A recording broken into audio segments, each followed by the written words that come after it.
Okay guys, mga ma'am, mga sir, may gabi.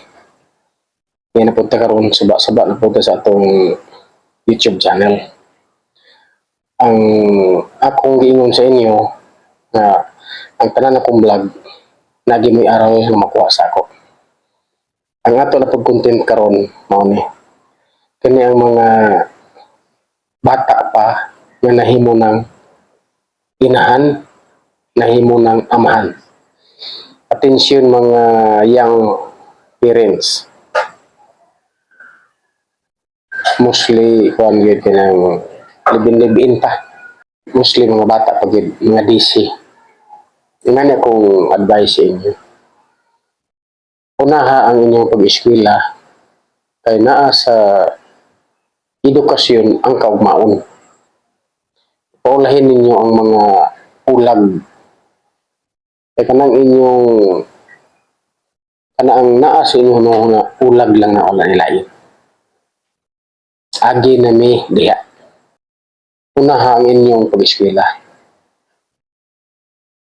kay sayang ang pagpadako sa inyo, pagpa-eskwela sa inyo ang mga ginikanan, tapos pag-abot sa high school, pagkatapos high school, nagminyo-minyo na mo, naglibin-libin, nag-anak-anak, igo ra nakapatong sa college or nag-graduate sa college, nagminyo-minyo, ang resulta, wa ka trabaho.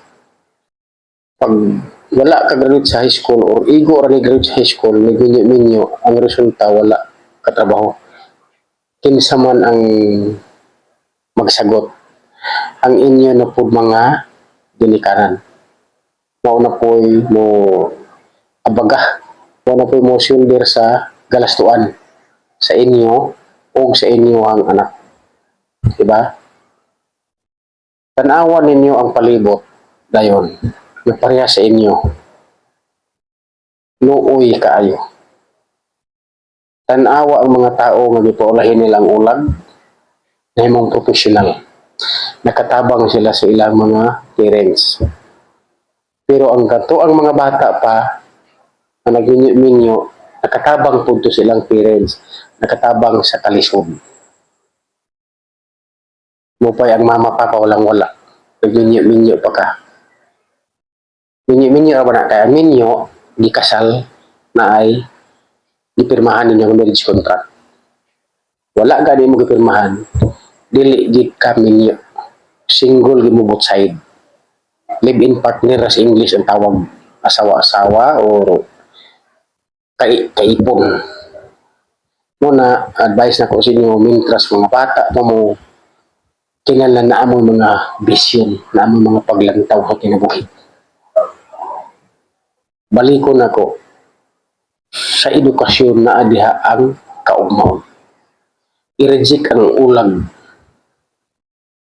Ayaw mo una ng ulag. Unya na ang ulag kung makatapos mo eskwela, makatrabaho na mo, adisir ninyo i-apply ang ulag. Graduate na karong bulan na, sunod bulan nakatrabaho na ka, pakasal na yun. Diya na makita din ang ulag. Kaya makaluluoy ang inyong mga bata. Ngano makaluluoy? Pareha mo duha sa imuhang partner inosente kay mga bata pa kay mo makabalo sa buhaton ang nag-abaga ang inyong mga ginikanan. Pag di na mo makisinabot kay wala na mo'y ulag, bulag. Ang bata luoy nga luod. Ibili na pud sa inyong mama, sa inyong papa. Diba? Bungkagan na mo, magsigminyo na mo. Pag sigminyo na pud ninyo, nagkasal na mo both side. Alaot na pud ang bata. Ngano? Ay managbaboy. Alima ka og kanang mama sa baboy, nanay anak, imo mapos na mabaligya nimo. Sa tao dili, ang resulta diha, kulatado ang imong anak. Pag wala ka ba na, kulatahon nimong anak sa imong asawa. Naagi na ay mo pumakak naagi na may tagsaray makadawat. Ikaw po asawa, paglakaw po nimo, kulatahon po imong anak sa bana. Kulatahon po sa inyong mga anak. Tagsaragid ang makadawat both side. In short, ang inyong anak ang makaluluoy. Halimbawa, nagminyo na po mo. Pag minyo ninyo, sa mga bata pa man lagi mo, hantod na abot mo o tamang edad, minyo. Niabot ang ulag, nagbulag. Pag bulag ninyo karon, dili na mo pwede mag-asawa. Magpakasal, wala na. Kung na mo mga sapi, pakasal mo kay inyong ipanol. Pag dili, wala. Ang resulta ana, luoy na po ang inyong mga anak. Ang tawag ana sa mga bata, illegitimate. Luoy.